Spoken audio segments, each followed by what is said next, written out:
Hello, I'm Bea Cupin and welcome to Rappler Talk. Today we are joined by the man who led the Philippine National Police through its toughest times yet, the preventive suspension of its chief overgraft charges, his resignation, and of course the bloody incident that claimed the lives of over 60 Filipinos, including 44 of the PNP's own men. Joining us today is PNP OIC Deputy Director General Leonardo Espina. Sir, thank you for indulging us today. Ako dapat magpasalamat sa inyo for this opportunity, no? And nabigyan nyo rin ako ng konting panahon, oras, upang masagot ko kung ano man yung mga tatanong ninyo. Sa abot ng aking mga kaya, sasagutin ko. Sir, it's been 6 months since you were appointed the OIC of the, more than 6 months actually. Yeah, actually, mag-asa 7. 7 na. What's the experience been like so far po? Challenging. Okay. But if you take everything in stride and through proper discernment of the moves that you have to take, yeah, then with a lot of prayers also, okay naman ako. The circumstances in which you took over the PNP, it was kind of controversial. It was unprecedented in the PNP. Pero the biggest challenge, I guess, sir, when you talk about challenges, would be Oplan Exodus, obviously. What went through your head when you first found out na may mga tropa tayo in Mamasapano and they're in trouble? You know, I was really kept out of the plan, eh. That's why when Jan Purisima called me up, I think that was about 5:50 in the morning of that day, no? January 25. He said, Bok, kuha na si Marwan. At first, kagigising mo lang eh. That was a Sunday. Tandang-tanda ko yun eh. Sabi ko, ganun ba? First, I was thinking yung sa dami namin kasing hinahanap eh. And I tried to recall sino itong Marwan. Ang alam ko dito, terorista. Eh di, ang sagot ko, ganun ba? Eh di ka ako magaling. That was all I said. And then I read through the messages of Leona Peñas. Parang napapaengkwentro yung impression na napaengkwentro, etc. So, I immediately called up si General Guerrero. Yes. Tulungan mo naman yung mga bata. Tapos sabi niya, bakit? Ano yan? Eh, nandyan sa Masapano. Sabi niya, nako, hindi na naman nag-coordinate itong mga to. Eh, ako saka na tayo magsitaan. Tulungan mo na muna. And then exchange of messages, etc. Nung I was assured, all help was given already. Tapos, I was also assured by Napeñas, everything was okay. Parang lumalabas, ordinary encounter we had in the past 6 months, I think about 70. Yeah. Eh. Parang, it happens every day in the... in these parts, no? Yeah. When the AFP took over na, medyo kampante na.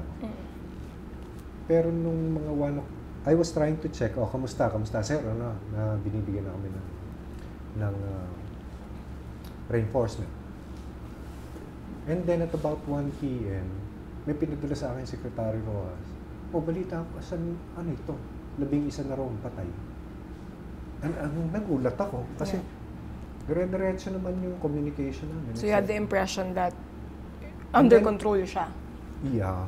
And then nung alauna nga, ang sagot sa akin na Peñas, hindi sir atin yan, sa kabila yan. Okay. Doon sa kanila patayan. Yun pala. Later on, looking back, bay amin na pala yun. Nung bandang gabi, doon na lang nagkakitaan talaga. Was really so shocked na after keeping it from us, tapos ganun pa rin tuloy-tuloy. Eh, titignan mo talagang hindi well-planned. Maraming orders na hindi nasunod. Yeah. And everything is history, no? Kikita mo naman sa investigation. Sir, at that moment na na-realize mo na parang this was actually bigger, bigger than what was initially Gabi na. spoken. Gabi na. Gabi na nun. Sabay-sabay na kaming nakaalam, pati AFP. Gabi na. Nung nalaman niyo, sir, na although yung 44 na count, parang ito sa 26 na talaga na-confirm yung 24th, sir, tama ba? Or as early as 20?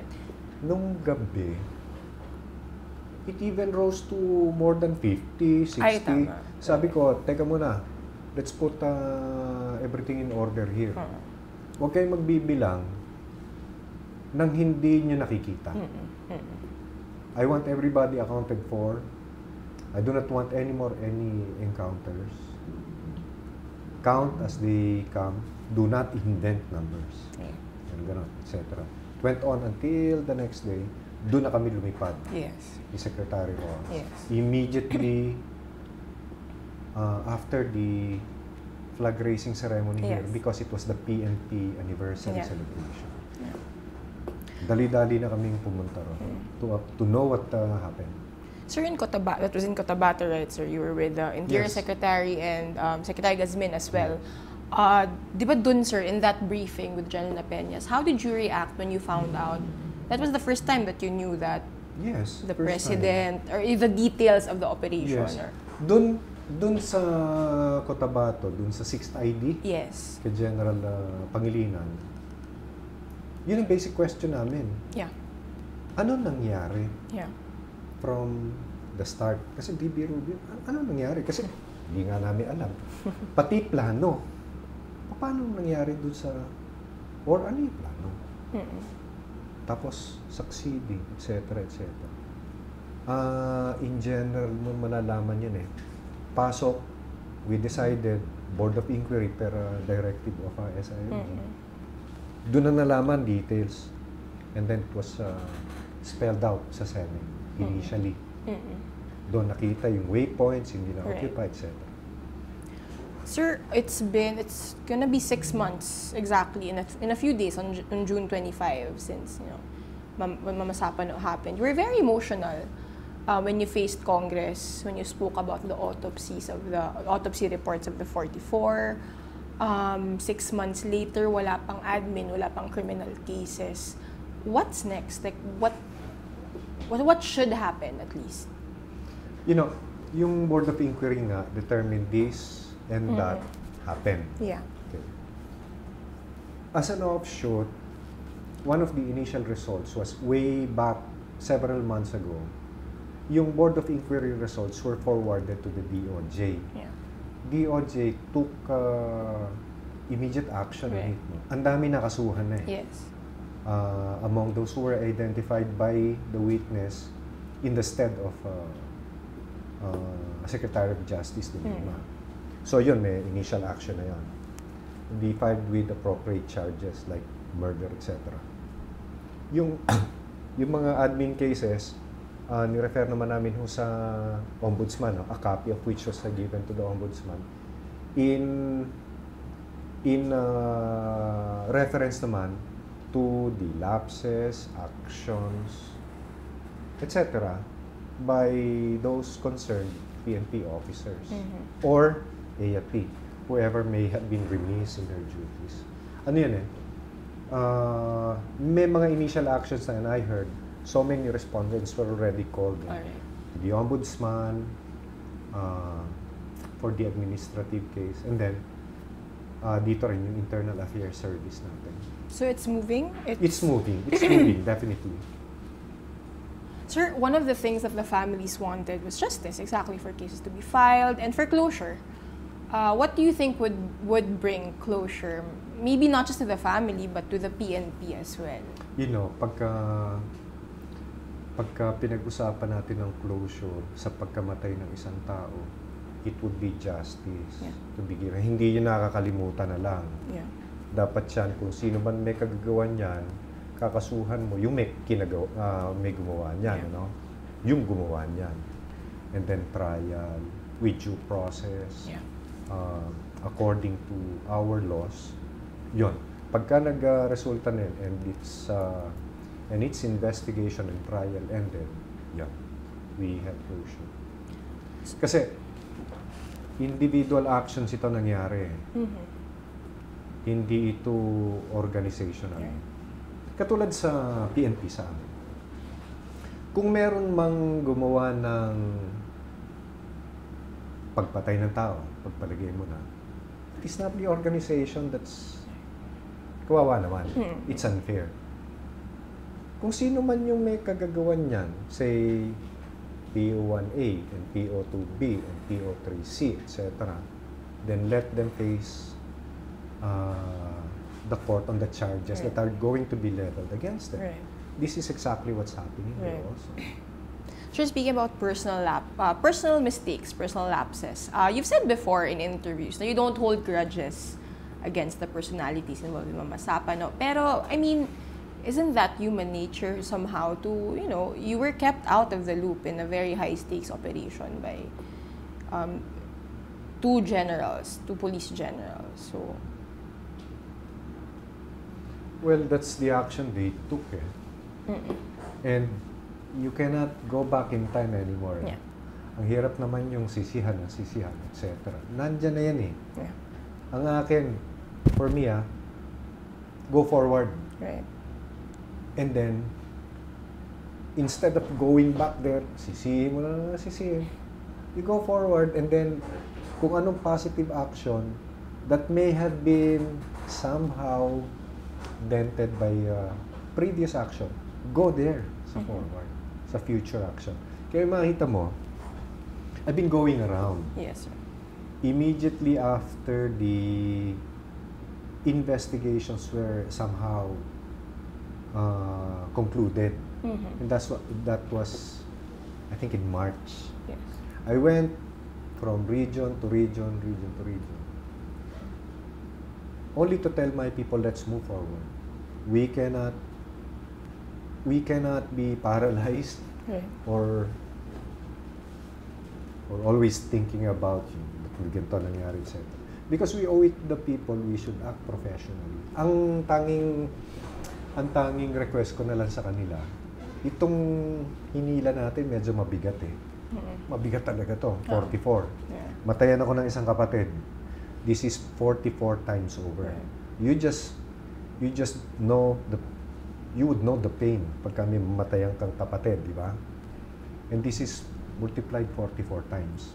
Mabigat itong kinaladkad namin. Pero sabi ko, eventually dahan-dahan itong gagaan. Pero wag nyong kakalimutan. Kasi gusto ko sana maalala nila that these 44 died carrying or being the epitome of yung PNP motto. Service, honor, justice. Okay. Matay ang mga yan, nagsiservisyo. Namatay ang mga yan, may dignidad at saka honor. And then, namatay ang mga yan, working for justice dun sa mga nabiktima ni Marwan. Yeah. Sa mga pagpapasabog. Yeah. I mean, how else sweeter it is to die for this country, serving it. Itong gobyerno natin, itong ating bansa, inalagaan po kami, inalagaan po mga pamilya namin.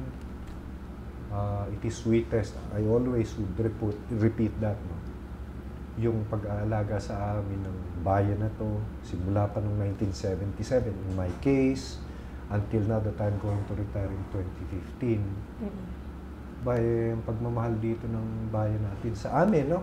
Sa aming mga nasa serbisyo is yung pagka to die for this country is even lower when you compare it to the care that this country gives us. Pero sir, yun nga yung message mo ever since with the PNP, we move on, we don't get stuck in this. Pero ano yung the past few months, what has been the hardest part of, going around, assuring the PNP that we're okay, that we will move on, we won't get stuck just because, diba, we lost 44 but we are not gonna get stuck because wala naman nung napakahirap doon, kasi pagka nakita naman ng mga tao mo, let's move. We owe it to the people to serve them. Let's move. wala naman pong masyado naging mahirap. Nakikita naman po nila na I for one is their leader. Talagang mabigat yung pakiramdam ko noon, ano. Pero I somehow had to shackle this off so that my people will see that we're all supposed to move on. Sir, personally for you, what was the hardest part? This is beyond General Espina as the leader of the PNP, but just really as a person. Yung pagkamatay dun sa... What was the hardest part of the whole Mamasapano to this day? Parang ano yung pinaka darkest moment? Ito na-confide ko to sa misis ko. Yan, sa family. Kasi, pagka namatayan ka ng isang ama na nasa service, yung iiwan mong pamilya, siyempre dapat alagaan yan hanggang sa lumaki mga bata. Kaming magkakapatid, 6 kasi kami. Nung namatay yung eldest brother ko, I took charge of rallying and getting all the collective effort of my brothers para ma-assist namin yung mga bata kasi maliliit pa eh. Siyempre, it's not the financial value of that. It's more on the care, nandiyan na yung pagpapaaral, nandiyan na lalaki yung mga bata na walang ama, walang kikilalaning ama, etc. Malaking bagay na ibigay na unang paunlak na finances, pero in the long run, kakailanganin mo i-sustain yan eh. Kailangan mo i-sustain yan. Tapos lumalaki yung mga bata, may mga ama yung nakikita nilang mga classmates nila. Mga pamangkin ko, lagi nagtatanong sa akin, kamusta yung papa nila? Pero yun ang masakit dun eh. Yun ang masakit dun. And this happened to 44. This happened to 44. Yun ang mabigat sa akin ba? Kasi kami naman, sa service, nung nagpa-enlist kami, at nagpa-commission sa serbisyo, kasama na yun sa expectin natin eh.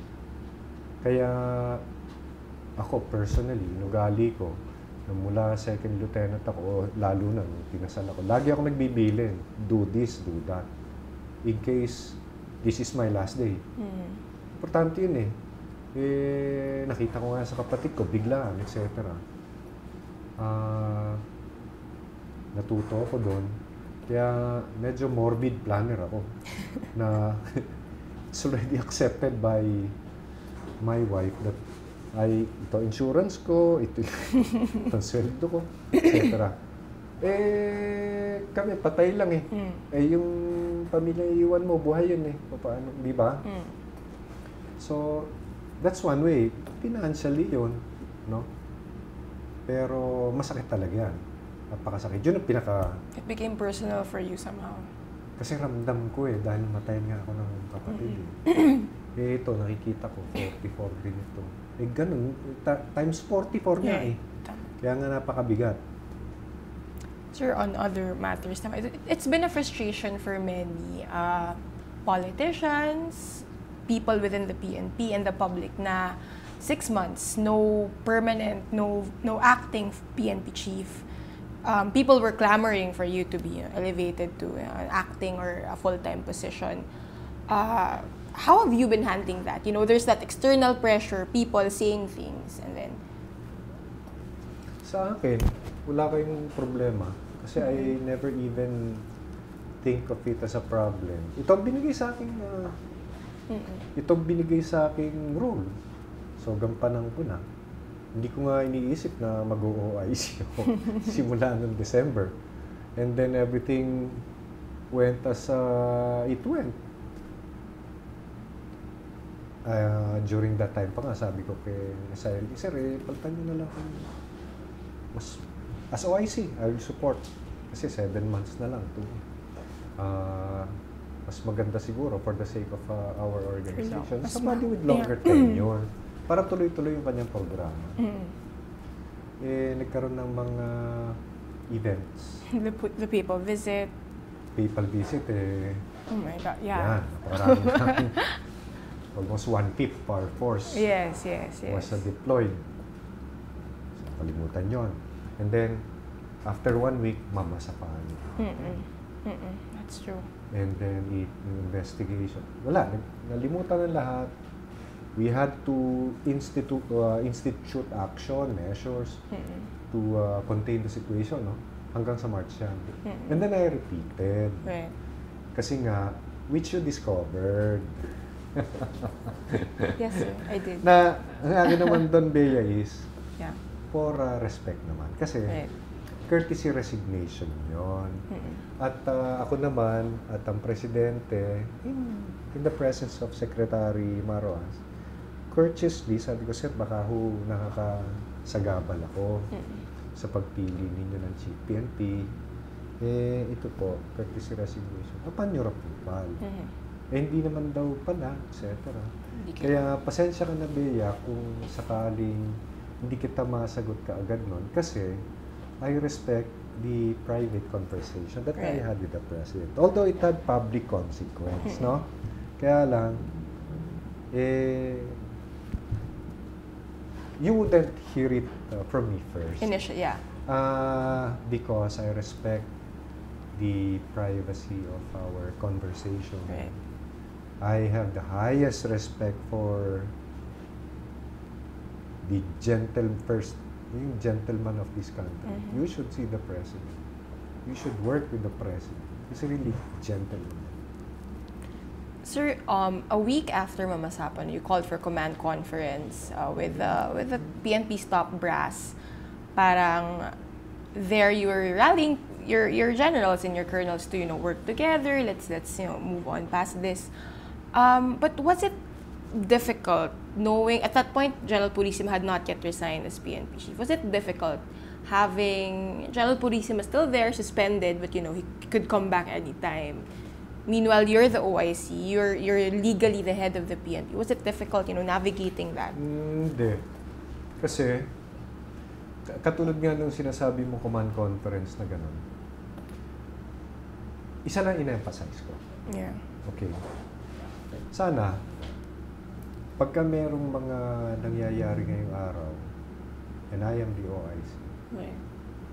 sabihin niyo sa akin, clear it from me. Kung bukas hindi na ako OIC, do not clear it anymore from me. That's how simple things should be. Pagkakahapon, hindi nyo sinabi sa akin, and tinago nyo, bahala kayo. That's your responsibility. That's your discretion.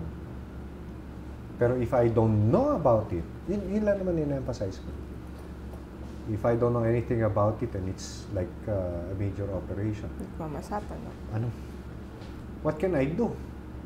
Hindi naman ako Diyos na malalaman ko lahat. No? So there were... Yun lang sinabi ko. So it's not... Pagka kasi complicate mo ang setup. Ang dami mong iniisip, etc. Komplikado nga talaga yan. But if you simplify things, tingin ko simple lang ang mangyayari na magiging mahayahay tayo sa ating buhay. If everything's simply drawn to scale on what you should do. So sir, but that means some of your officers were confused over the setup, or some were... Yes. I must admit. Kasi, nung time na yun sabi ko, Leo, ano bang nangyari? Ano ba nangyari? Wala naman tayong hindi pagkakaintindihan the day after. That I told him I would relieve him for pending administrative investigation. Medyo nalilito siya sa kalagayan. Sabi ko, hindi ka naman kinakailangan malito sa kalagayan natin. And then he broke down. Tingin ko, personal perception. Hindi naman magulo yung kalagayan Yun lang anticipation kasi.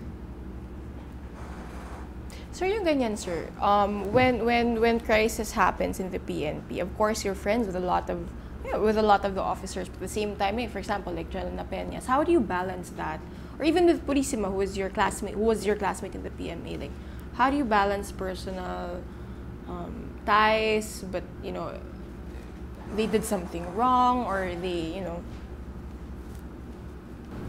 Just professionally, Right. according to rules. And you'll not go wrong. Yun lang. Just be professional.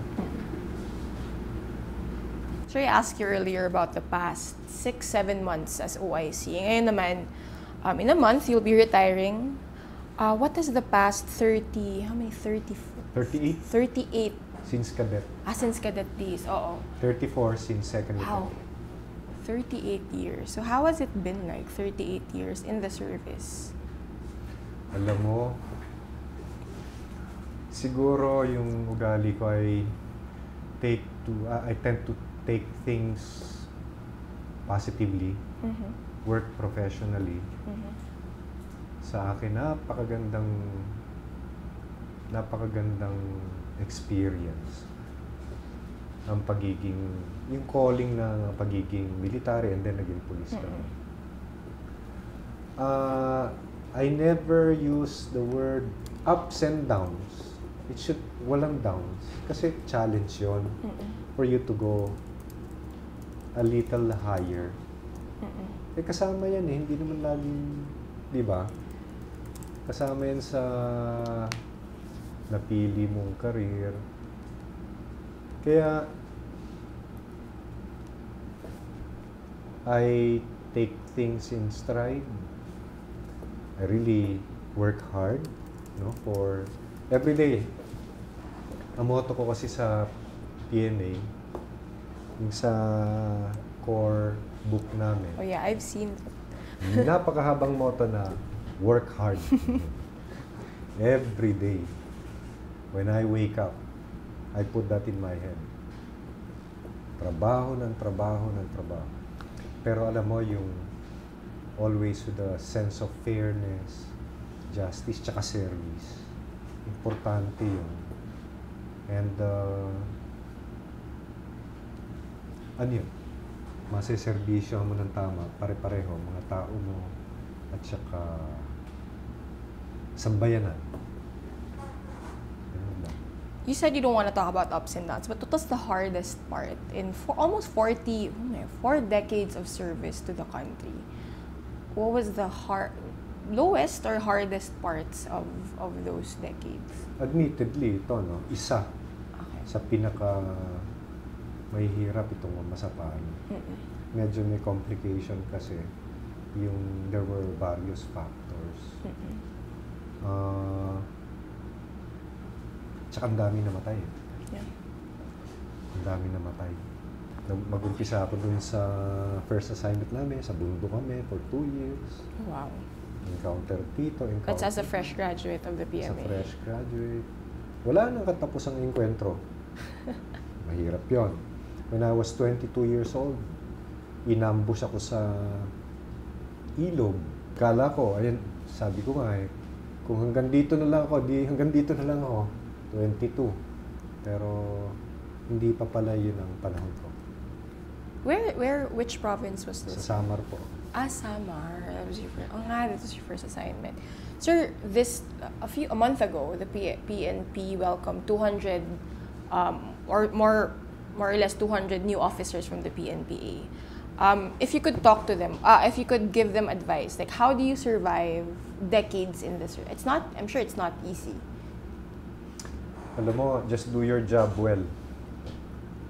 Kung anong binibigay sa yung trabaho, gampanan mo ng tama yan. Huwag kang pupunta dun sa maling landas. And then, try your best in whatever assignment you're going to be assigned to.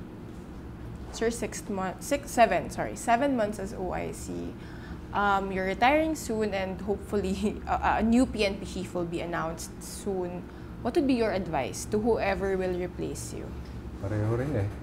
Trabaho na ng trabaho and propel, catapult this institution to the greatest heights that you can propel it to.